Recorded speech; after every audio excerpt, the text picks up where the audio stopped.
Welcome to the Fiserv 2021 fourth quarter earnings conference call. All participants will be in a listen-only mode until the question and answer session begins following the presentation. As a reminder, today's call is being recorded. At this time, I would like to turn the call over to Shub Mukherjee, Senior Vice President of Investor Relations at Fiserv. Thank you, and good morning. With me on the call today are Frank Bisignano, our President and Chief Executive Officer, and Bob Hau, our Chief Financial Officer. Our earnings release and supplemental materials for the quarter are available on the Investor Relations section of Fiserv.com.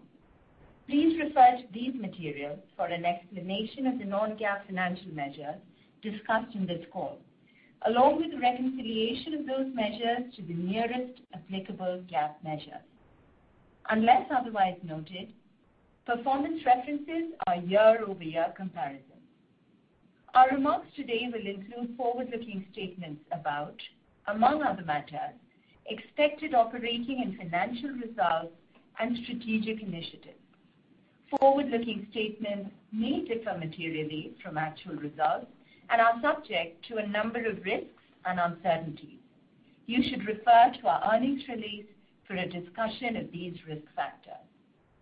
As a reminder from our last earnings call, we will now be using the term organic revenue, which has replaced internal revenue and is still calculated on a constant currency basis. And now, over to Frank. Thank you, Shub, and thank you all for joining us this morning. As you know, we serve as the operating system for commerce and money movement across our client base of banks, credit unions, fintechs, and businesses ranging from SMBs to mid-market to large enterprises. We help our clients grow by extending our platform to capture new services and new money flows. As we exit the second year of the pandemic, we had another successful year of delivering on our growth agenda. We delivered 11% organic revenue growth for both the fourth quarter and full year, at the high end of our 7 to 12% outlook that we originally provided at our December 2020 Investor Day. We expanded full-year adjusted operating margins by 250 basis points. We also achieved 26% growth year over year in adjusted earnings per share to $5.58, well above our original outlook of $5.25 to $5.45. Our merchant platforms, Clover and Clover Connect for small and medium-sized businesses, and Carat for enterprises are showing very strong growth. We are winning in omni-channel and seeing strong growth in value-added services, such as Clover software, fraud, risk, lending, and payment flows, including disbursements and cross-border. Our acquisitions of BentoBox and NetPay give us the assets to enhance our service offerings in verticals like restaurants and allow us to power new flows via paybacks.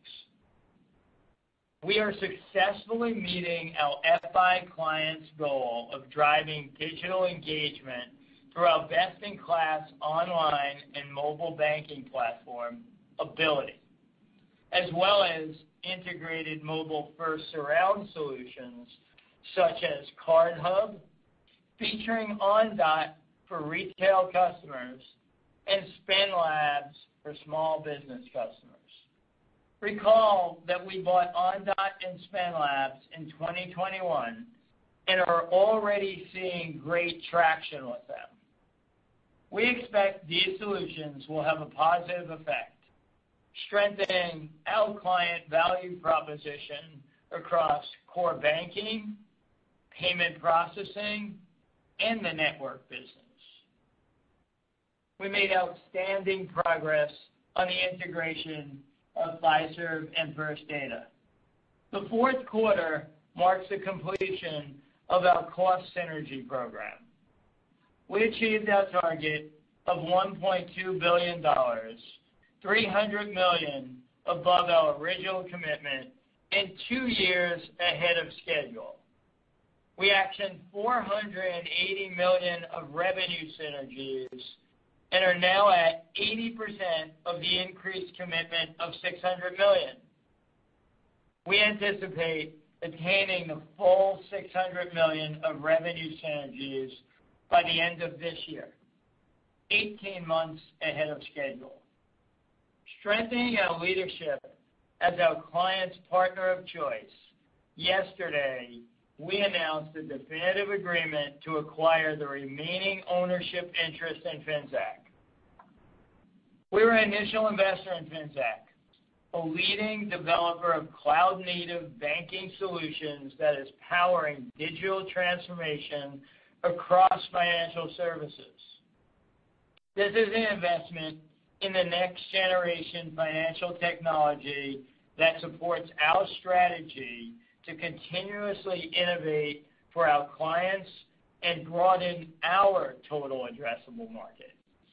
Finxact will not only augment our ability to enrich and accelerate the delivery of digital solutions we offer to our existing clients, but also broaden our solutions to include large financial institutions, fintechs, bankings as a service, and embedded finance opportunities.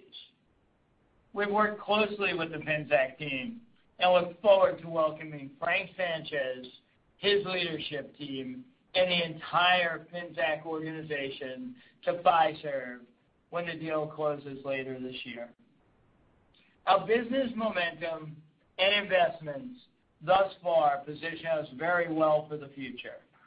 Accordingly, we have good visibility into accelerating our organic growth to a rate of 7 to 9%, above our average for the last 3 years and in line with our medium-term outlook. We expect 2022 adjusted EPS to be $6.40 to $6.55, which is a growth of 15 to 17%. This, when combined with the 26% growth we delivered in 2021, will generate a 2-year compounded annual growth of 21%, above the high end of our medium-term outlook range of 15 to 20%. Turning to the business segments, let me start with merchant acceptance. We continue to focus on investing in our leading merchant operating systems, Clover and Carat, to provide products and services that expand our addressable market and drive growth for our clients in the SMB and enterprise space. These operating systems continue to perform well and were key drivers of merchant acceptance organic revenue growth of 19% and 20% for the quarter and year, respectively. Clover continues to be the commerce and business management platform of choice for SMBs in the U.S. and around the world. In 2021, as small business recovery took hold, merchants turned to Clover for leading in-store payment solutions, online commerce capabilities, and new vertical services to grow their business. We completed our acquisition of BentoBox, a leading digital ordering and delivery management platform to help our close to 200,000 restaurant owners on our platform reach more customers. In addition to BentoBox, we signed a variety of strategic partnerships to enhance the tools restaurants need to be successful. One such example is our new partnership with Google to enable customers to more easily find and order from Clover restaurant locations. As we roll out these holistic SaaS-based solutions, we see notable increases in the average revenue per merchant. We are very excited about continuing this success and replicating it across other verticals. Closing out 2021, Clover is better positioned than ever as a leading operating system for SMBs. Carat, our omni-channel ecosystem serving enterprise clients, continued to grow across the board. We saw particular strength in omni-channel transactions, which were up 51% in 2021. As the demand for omni-channel solutions persisted through 2021, demand for our integrated solutions, such as disbursements, payback enablement, EBT, and other digital capabilities rose to an all-time high. Disbursements have become an important part of the consumer experience in many verticals through the pandemic. Consumers and businesses want simple, fast access to their money digitally. Carat is well positioned to drive growth in disbursements, as evidenced in its expanded relationships with a number of companies within the insurance and ride-sharing sectors, as well as digital wallet companies, including marquee brands such as Coinbase. Turning to our cross-border capabilities, we continue to see strength from the recovery with double-digit cross-border transaction growth in 2021. Looking forward into 2022, we will continue to push deeper into key priority areas, including omni-channel, disbursements, and cross-border, to expand the breadth and depth of services for our enterprise clients. Moving to the payments and network segment, organic revenue grew 8% in the quarter and 6% for the full year. Within the issuer business, we saw notable strength in general purpose active accounts, now ahead of pre-pandemic levels. Our card business continued to provide growth above the segment average from strength in digital and risk solutions, debit network volumes, and debit transaction growth. Market-leading innovative solutions like CardHub and SpendLabs are both enhancing revenue and reducing churn. In fact, SpendLabs' product market fit is stronger than we had originally anticipated, and this offering, along with CardHub, are notably contributing to our expanded presence with mid-market FIs for card processing solutions. These surrounds not only greatly enhance the competitiveness of our credit and debit card processing offering, but also serve to drive more cards into our debit network and more opportunities for Fiserv to offer risk and fraud, digital banking, and account processing solutions, yet again demonstrating our ability to harness the power of our unmatched distribution platform.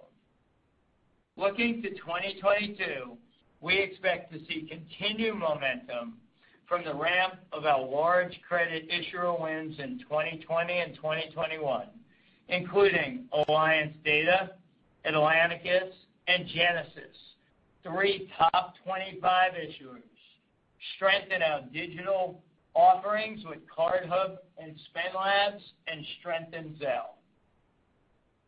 Moving to the financial technology segment, the fourth quarter was in line with our expectations, posting organic revenue growth of 4%, closing out the year up 4%. We finished 2021 strong on sales with 48 new core wins, including competitive takeaways with marquee names such as Valley Bank and Dollar Bank. Not only are we winning in core account processing, but also seeing success in cross-selling pan-Fiserv capabilities to clients. This is demonstrated in our competitive takeaway of Great Southern Bank, an institution with more than $5 billion in assets. With this agreement, Great Southern Bank will be moving to a complete suite of Fiserv offerings across core account processing, digital banking surrounds, card processing, and output solutions. We are continuing to win in the higher growth 1 to 50 billion asset segment. Clients continue to choose Fiserv as their strategic technology partner to power combined entities into the future. Key wins in 2021 include NYCB's merger with Flagstar and First Interstate Bank's merger with Great Western. Sales of digital surround solutions grew strong double digits in 2021, driven by the increased digital focus of our financial institution clients and the success of Ability, our modern online mobile banking platform. We finished the year with 434 sales to existing and new logos. Sales to existing clients help deepen the penetration of our fully integrated digital surrounds, such as CardHub, Zelle, and SpendLabs. It is clear that our solutions are already winning in the market. We will accelerate this momentum through our announced agreement to acquire Finxact, which will enable clients to quickly deploy modular banking services, including deposits, loans, cards, as well as launch new banking solutions, including a digital bank, bank as a service, and embedded finance. We have already made strides in the category of API development, and the market is recognizing our leadership. In 2021, we are proud to accept an award for the best finance APIs for our Communicator Advantage API platform at the API World Awards, and for All Data Connect, our data aggregation portal, at the Business Intelligence Group's 2022 Big Innovation Awards.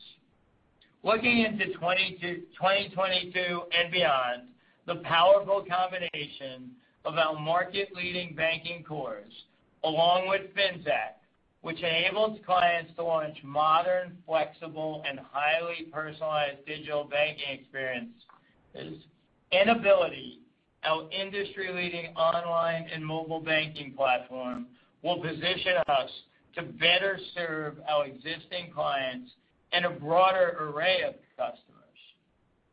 Now, let me pass the discussion to Bob for more detail on our financial results. Thank you, Frank, and good morning, everyone. I'll cover some detail on each of our segments. If you're following along on our slides, I'm starting with slide 5. We feel great about our performance for both the quarter and the full year, and we are well positioned to achieve a strong 2022 and beyond with sustained value for our clients and our shareholders. As Frank said, we are projecting 7 to 9% revenue growth for 2022, which is 150 to 350 basis points above our average growth over the last 3 years. Total company organic revenue was up 11% in the quarter, with growth across all segments, led by the merchant acceptance segment, which grew 19%. For the full year, total company organic revenue grew 11%, also led by the merchant acceptance segment, which grew 20%. Total company adjusted revenue also grew 11% to over $4 billion in the quarter, and for the full year, adjusted revenue grew 11% to $15.4 billion. Fourth quarter adjusted operating income was up 11% to $1.4 billion, and adjusted operating margin was in line with the prior year at a very strong 35.6%. For the full year, adjusted operating income increased 19% to $5.2 billion, and adjusted operating margin expanded 250 basis points to 33.9%. We expect 2022 margin to expand an incremental 150 basis points or more above last year. This is driven by strong organic revenue growth of 7 to 9% on a scaled business and a continued focus on productivity, all while we continue to make meaningful investments for organic growth. In addition, as you heard earlier from Frank, we are proud to announce that we reached our $1.2 billion action cost synergy goal in the quarter, which is a result of our disciplined execution to drive value. Fourth quarter adjusted earnings per share increased 21% to $1.57, and through December 31st, adjusted earnings per share grew 26% to $5.58. Free cash flow was $1.2 billion for the quarter, up 18% from fourth quarter last year, resulting in a conversion of 119%.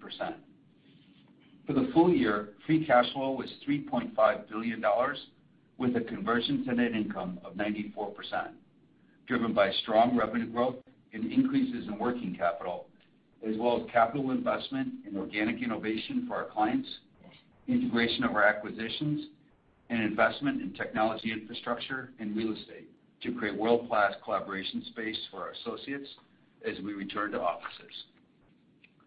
For 2022, we expect free cash flow conversion to be between 95 and 100% of net income. Investments in products and services to accelerate growth and the tail end of technology infrastructure and real estate investments, particularly our new technology and innovation hub in North Central New Jersey, which we will occupy later this year. Now looking to our segment results starting on slide 7. Organic revenue growth in the merchant acceptance segment was a very strong 19% in the quarter and 20% for 2021. Global transactions and volume grew 13 and 16% in the quarter and 13 and 19% for the year, respectively. Excluding the impact of the exit of a processing client we discussed last quarter, global transactions and volume grew 18 and 22% in the quarter and 17 and 24% in the year, respectively. Building off one of the best years for merchant location growth, we ended the fourth quarter with 10% higher global merchant locations versus the comparable quarter a year ago. Clover continues to build upon the momentum and strength of our product offering as it posted a very strong 50% GPV growth year over year, or $201 billion on an annualized basis. We've seen exciting opportunities for Clover this quarter, including our partnership with the University of Notre Dame and the UBS Arena in New York. These wins further strengthen our positioning with sports arenas globally and highlight our success in integrating the Bypass Mobile business we acquired in 2020. Carat, our platform for enterprise clients, saw omni-channel transaction growth of 26% in the quarter, driven by 59 client wins, including notable wins such as Papaya Gaming and expanded relationships with Wegmans, a regional supermarket chain with 106 stores, and with a leading home improvement client to serve their clients end-to-end. Our ISV volume this quarter through Clover Connect grew 64% year over year and 53% on a 2-year CAGR. We signed 45 ISVs this quarter, bringing our total signed to 187 for the year, and we are winning both ISVs that are new to payments as well as competitive takeaways. We had several notable international wins in the quarter, including an expanded partnership with UnionPay International, one of the world's largest payment networks, to broaden the acceptance of UnionPay cards across Fiserv's global footprint, and with First Caribbean International Bank for merchant processing across its banking footprint in the Caribbean region. Additionally, we executed on an agreement with National Australia Bank for merchant processing in Australia.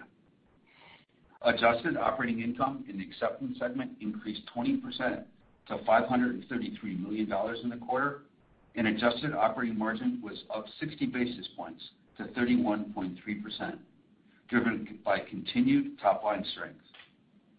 Through December 31st, adjusted operating income improved 45% to $2 billion, and adjusted operating margin grew 540 basis points to 30.8%. Before I leave the merchant segment, as you may have noticed in our third quarter 10-Q filing, we anticipate the sale of a portion of our back book to a merchant alliance partner. This is fully contemplated in our outlook and will have less than a 50 basis point impact on adjusted revenue for the company in 2022. We expect the transaction to close in the current quarter. Turning to slide 8, the payments and network segment posted organic revenue growth of 8% in the quarter resulting in a full-year growth of 6%. For the quarter, card services and digital payments outperformed the segment organic revenue growth rate. Credit came in slightly under the segment average, and bill pay continued as a headwind. Within card services, debit transactions grew 14% in the quarter.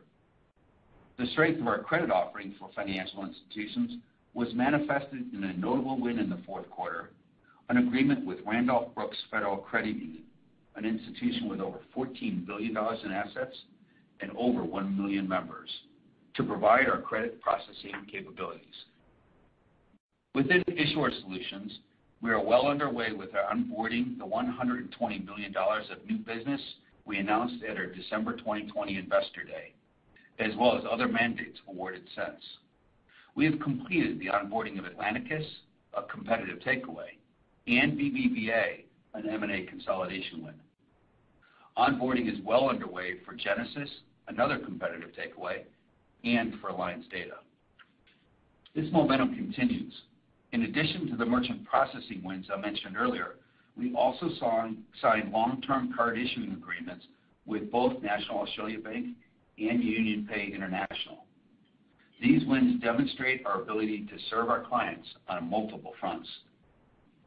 Consumer demand for account-to-account and P2P offerings continued, with Zelle transactions up 71%, and the number of clients live on Zelle was up 57% in the quarter. Finally, within bill pay, we had two notable fourth quarter wins in the healthcare vertical, demonstrating our strength in this high-growth segment of the market and broadening our client base from what has traditionally been the utilities and telecom-focused offering. Blue Shield of California, a leading health plan in California, has chosen to extend their relationship with Fiserv as part of their enterprise-wide process of digital transformation. Additionally, CareSource, a nationally recognized nonprofit healthcare plan, competitively selected Fiserv to improve their member experience through our robust technology platform. Adjusted operating income for the segment was up 8% to $713 million, and adjusted operating margin was down 20 basis points to 46.2% in the quarter, given tough comps. Q4 operating margin was the second highest margin recorded for the segment, second only to Q4 of last year. For the full year, adjusted operating income was up 8% to $2.6 billion, and adjusted operating margin was up 80 basis points to 44.1%. Turning to slide 9, the Financial Technology segment organic revenue grew at 4% in the fourth quarter and for the full year, within our medium-term outlook for this segment. Our digital banking capabilities and digital solution offerings continue to win in the marketplace.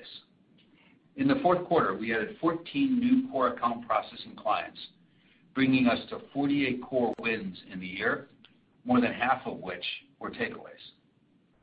Mobile deposits in Q4 grew 9% over the prior year, while self-service ATM deposits grew 52% over last year. Adjusted operating income was up 6% in the quarter to $287 million and up 9% year-to-date to $1.1 billion. Adjusted operating margin in the segment increased 80 basis points in the quarter to 37.3%. For the full year, adjusted operating margin expanded 160 basis points to 35.8%. The adjusted corporate operating loss was $102 million in the quarter, in line with our expectations. The adjusted effective tax rate for both the quarter and full year was 20%, in line with our expectations. We expect 2022's effective tax rate to be approximately 21%, up slightly as 2021 benefited from a few discrete tax planning items. 2021 was another demonstration of our disciplined capital allocation strategy, which includes fortifying our strong balance sheet, returning value to shareholders through share repurchases, driving organic growth through investment, and pursuing high-value acquisitions. We invested approximately $850 million in M&A to acquire capabilities that we are best positioned to deploy across our scaled platform. We completed our acquisitions of BentoBox, NetPay, and Integrity Payments, bringing our total transactions to 7 in 2021. And as Frank mentioned, we further strengthened our portfolio through the announced acquisition of Finxact, a developer of cloud-native banking solutions.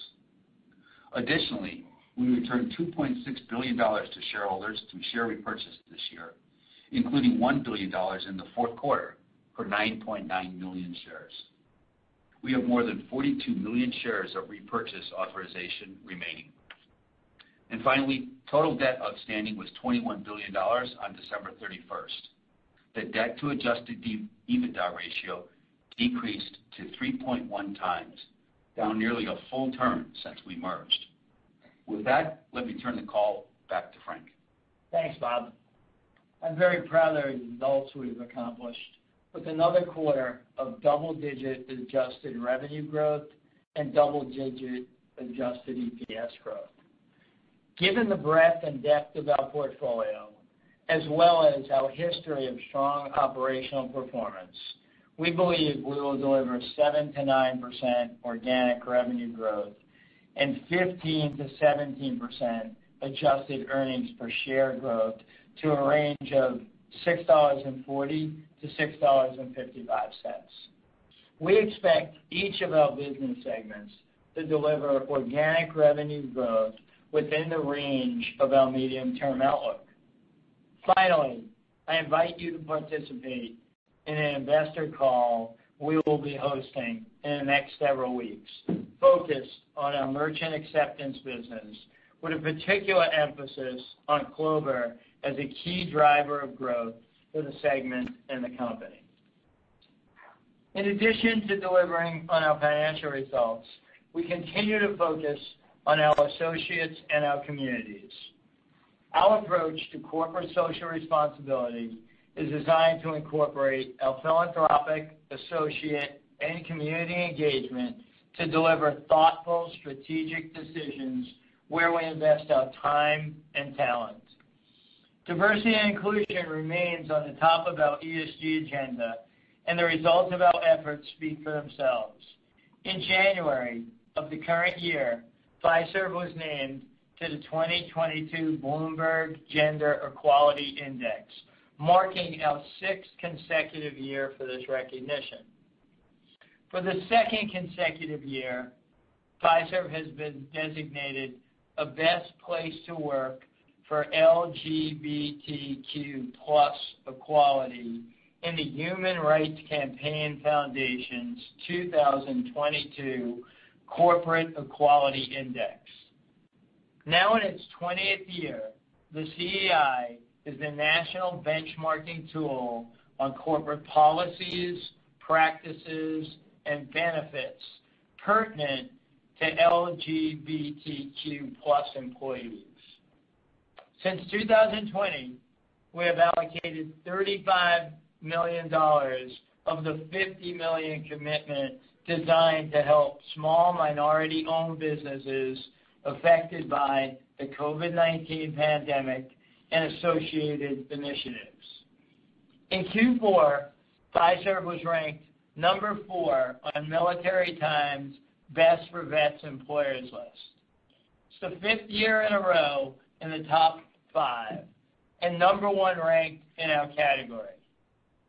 Continuing our initiatives to support veteran-affiliated businesses, this quarter we announced an extension of our partnership with the Institute for Veterans and Military Families at Syracuse University.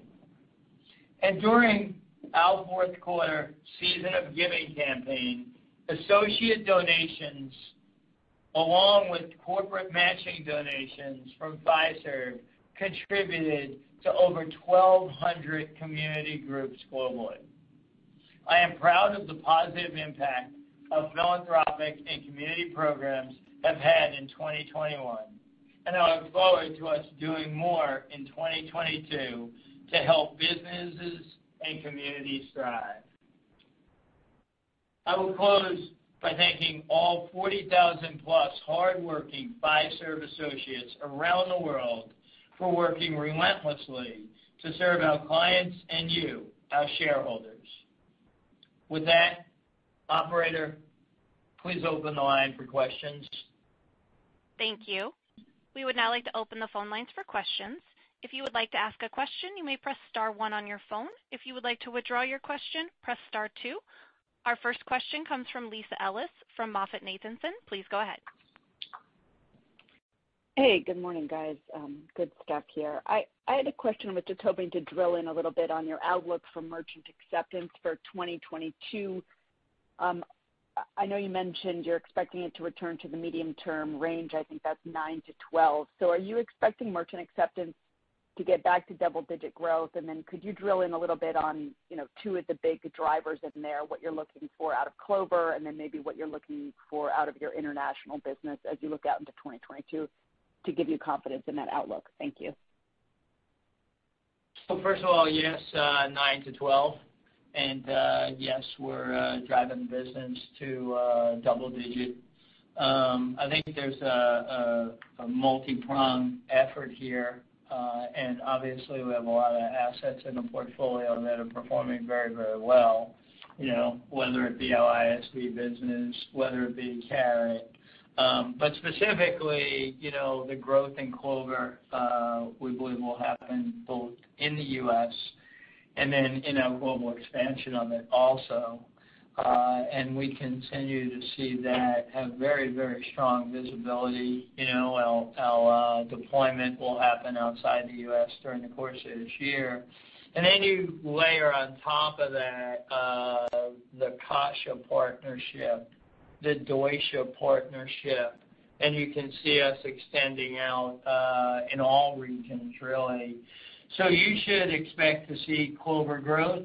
You should expect to see geographic expansion, but you should also expect to see strong e-com trajectory along with ISV trajectory as we continue to invest in Clover and Carat and the ISV business and continue to fuel our international growth. Terrific. Thank you. Thank you, Lisa.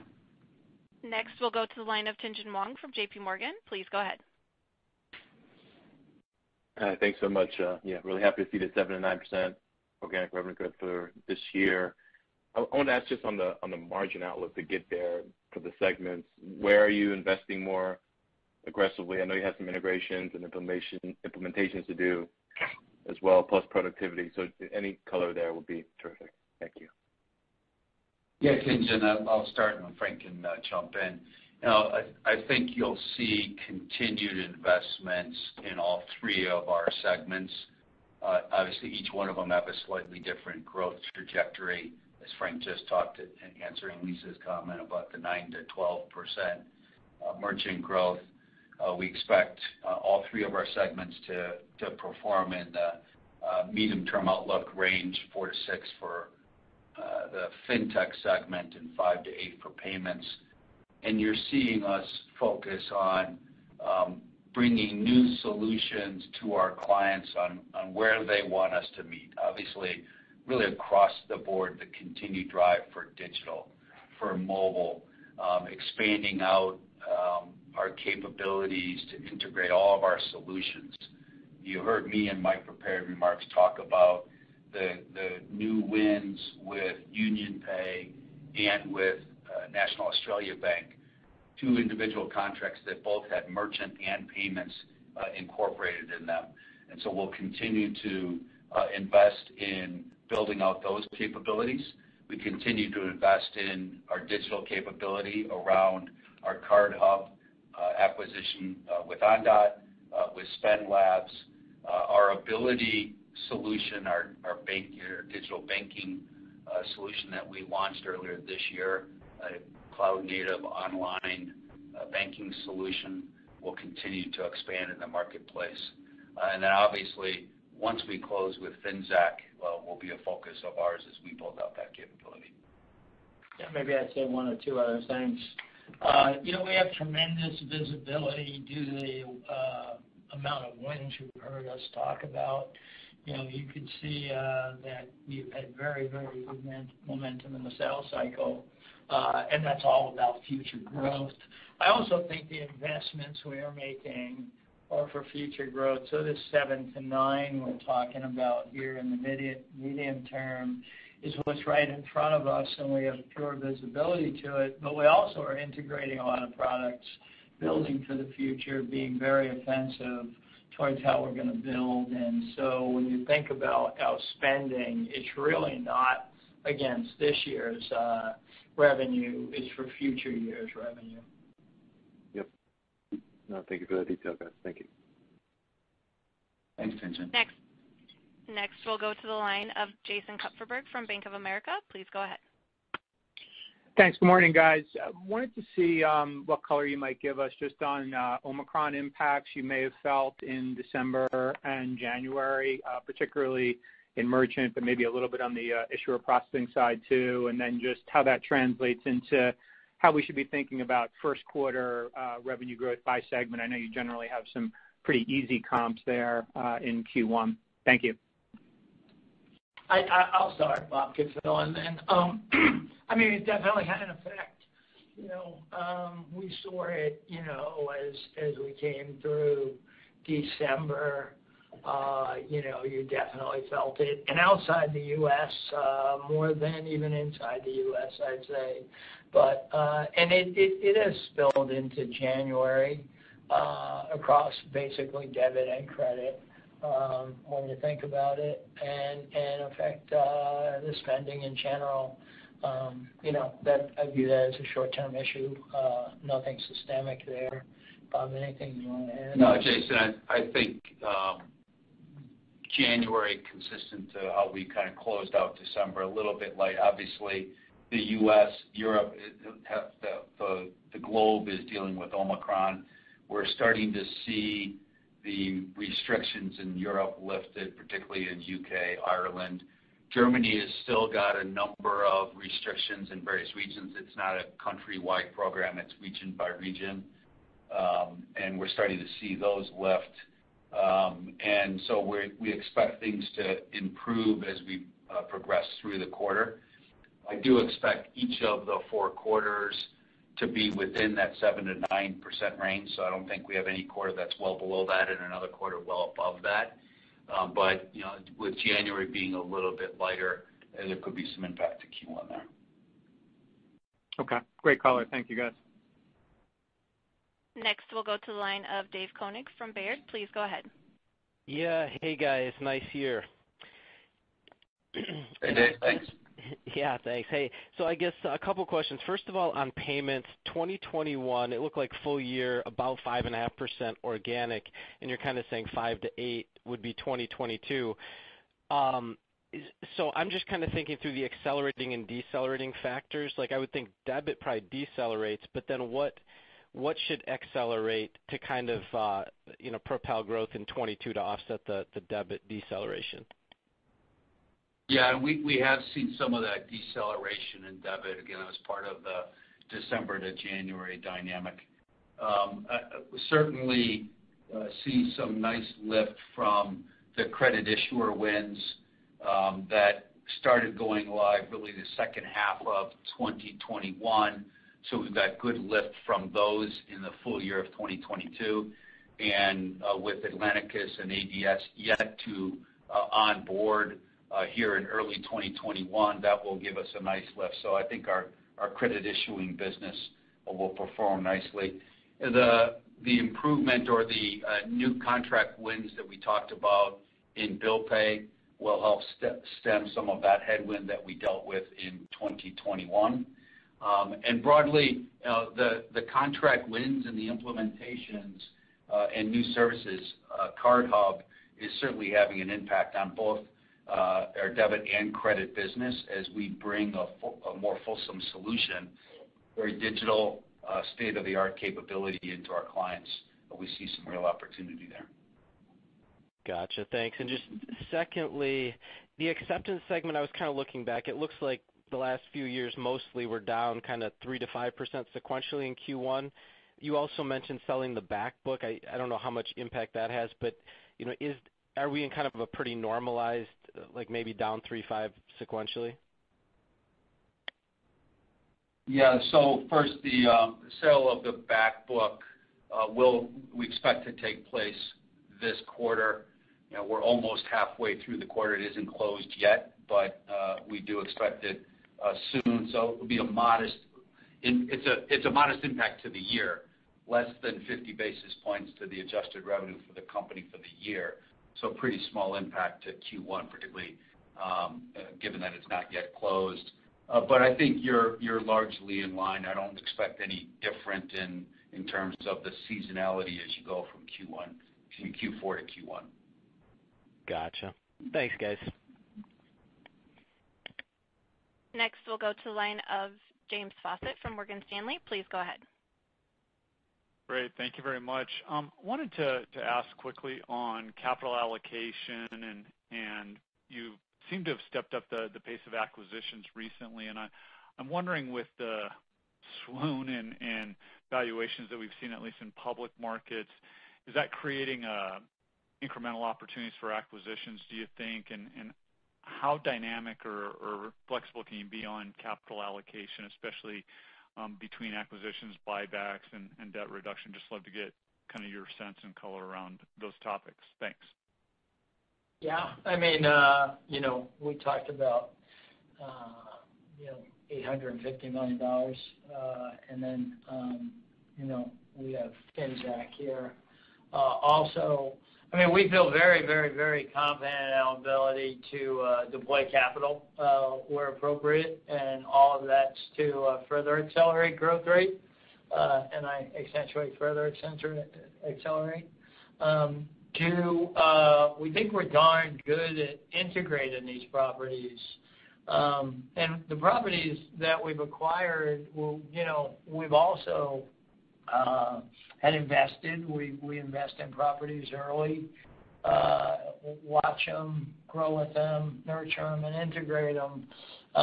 So I think you should expect that these things are all strategically thought about ahead of time, whether it was a restaurant segment, whether it's our ability to bring a complementary product across our core. Our ability is, without scale, to be able to acquire, some of these founder-led companies and then utilize them across our scale. I mean, you look at an OnDot, and that's already completely deployed, integrated, and succeeding in the client's office. So we feel good about our ability to deploy the capital. We feel good about the platform's ability to scale these, and they're all, to us, middle of the fairway of where our business model is. And that's how you should think about us deploying the capital or against acquisitions. Obviously, we had a very strong year in repurchasing also because we thought it was appropriate to return money to shareholders in that fashion, $2.6 billion. So I think it's a very balanced approach. James, just to kind of put an emphasis on that last point from Frank, it isn't an either or. It isn't an M&A or a share repurchase. In 2021, we deployed capital across the board. We spent $850 million on M&A. We repurchased $2.6 billion, so we returned $2.6 billion to shareholders. That's the highest we've done as Fiserv, including $1 billion in the fourth quarter. We continue to invest organically, and all of that done at the same time, we lowered leverage to 3.1 times, down half a turn in the year, and nearly a full turn since our merger. So it really is about deploying what is significant free cash flow across the portfolio in a variety of different ways. That's great. Thank you so much, guys. Thank you, James. Next, we'll go to the line of Timothy Chiodo from Credit Suisse. Please go ahead. Great. Thanks a lot for taking the question. I want to talk about inflationary impacts to the top line across a few of the segments. Within the acceptance segments, obviously there's a little bit of hardware revenue, but with the rest of the revenue, maybe you could just remind us all on the proportion of that comes via ad valorem fees or basis points, how much of that is on a cents per transaction or other. And then also within FinTech, maybe you could just touch on the CPI-based pricing escalators worked into the contracts there for core banking. Thanks a lot. Sure, Tim. So you had a lot of elements to that question. Make sure I hit all of them. First and foremost, as you point out, we have a variety of different methods for revenue generation. In our merchant business, certainly a mix of volume-driven as well as transaction-driven. And, of course, the other element of that is a variety of different distribution channels, whether it's a direct channel through our partners or through a joint venture. So lots of different ways that revenue comes to us. Ultimately, we feel good about the pricing dynamic of the market. Inflation in 2022 will give us a natural lift on the activity that is volume-based. As volume goes up on higher volume transactions, higher volume activity, we'll get a lift on that. And roughly in the merchant business, about 65% of our revenue is volume-based pricing, and about 35% is transaction-based. If you turn to the fintech segment, it's the segment that we probably have the highest level of CPI clauses in our contracts, and certainly will be a lift for us in 2022 as those CPI increases go in. I don't have a percentage for you off the top of my head, but it's a good portion of the fintech, or to me, the core account processing portions of fintech that have a CPI index in it. Great. Thank you so much for sharing those splits within acceptance. Really appreciate that. Sure. Next, we'll go to the line of Darrin Peller from Wolfe Research. Please go ahead. Hey, thanks, guys. Could we just touch on the investments and the capital intensity you're putting into the business? Obviously, it's, with the strong growth you have, I think it probably begs the question of whether or not your free cash conversion should stay in this 95 to 100% range versus the historic median term, which I think we kind of anticipated, but I'd just love to hear a little more color on what your thought process is on that, and then also whether or not we still feel good about the $25 billion of free cash over the next few years, $30 billion of capital deployment capabilities. And then just really one quick follow-up. I thought it was interesting that you guys are hosting this call in the next few weeks on merchant and Clover. Any kind of preview on what the goal is for that? Is it just to give us more comfort and color on sustainability and the breakdown of the business, given how strong growth has been? Thanks, guys. Yeah. Why don't we start with the first? The concept on that is to really get you all to better understand, the value being created for each client. When you think about average revenue per merchant, Clover's impact, to give you a real good look at the growth rate. And we talked to you about the e-com business too. We said Clover, but both. So when you look at it, you could see what that long-term ramp we have in here and the power of both of those platforms. So that would be answering the last part first. We had talked about $30 billion of capital to deploy. That number hasn't changed for us at all in our changing in a conversion rate here. And if you want to think about what we're doing, I think it's about delivering integrated solutions as we acquire products. It's about delivering a changed experience ultimately in the client's office, all designed at long-term accelerated growth.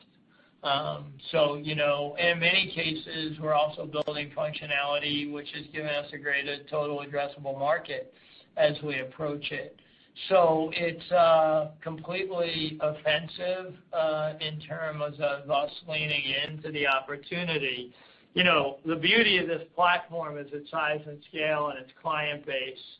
And that size and scale and that client base avails us more opportunity than we actually imagined when we put the two companies together and the complementary nature of the assets and the ability to invest in it is really about growth. I don't know, Bob.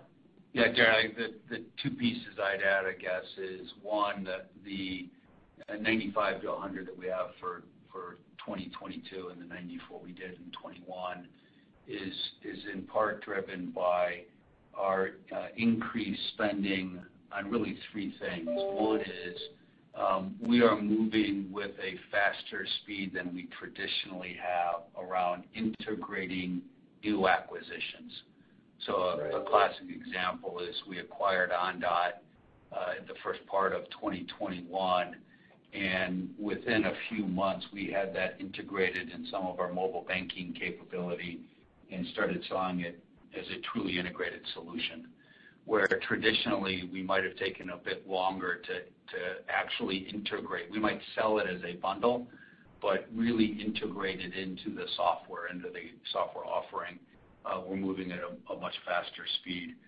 Secondly, you heard us talk on the prepared remarks about technology infrastructure spending. That's really associated with the merger of Fiserv First Data and finishing the swing on that. That's capital spending we're doing across our technology infrastructure. And then the third piece is building out some real estate as we bring our organization back into the office after what's been a couple of years of working from home. We're building out what we think are world-class collaboration spaces to respond to what employees want and need now to enhance that collaboration.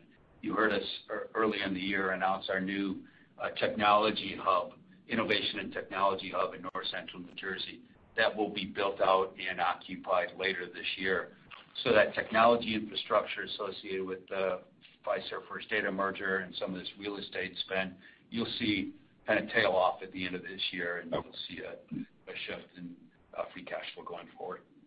That's really helpful. Thanks, guys. Thank you. And our last question comes from David Togut from Evercore ISI. Please go ahead. Thanks. Good morning. Just bridging to the earlier question on inflationary impacts on revenue, could you walk through the impact of inflation on your cost structure and what's built into the adjusted operating margin expansion guidance for 2022? Yeah, well, I would say, first of all, there's definitely a war on talent, and there's definitely inflation. And when you look in Elmont, we've accounted for the world we live in within that guide. We are very maniacally focused on how to create these work environments that attract the best talent, retain the best talent, and continue driving innovation in a manner that gives us the outcomes that we've been getting and continue to drive forward. Bob could go a little bit. Yeah, I punctuate saying, number one, with 7 to 9% top line growth on our scale business, that provides some nice operating leverage that will improve operating margin, but also allows us to continue to invest in the company. We also have a long track record of good, strong productivity. The last couple of years, that's been called integration savings or synergy, but we continue to have real opportunities for productivity. As such, we feel comfortable that we'll have at least that 150 basis points of margin improvement in 2022. Understood. And then is the 95 to 100% free cash flow conversion target for 2022 the new normal going forward as opposed to the 105% plus, which we saw historically? No, I would not say that.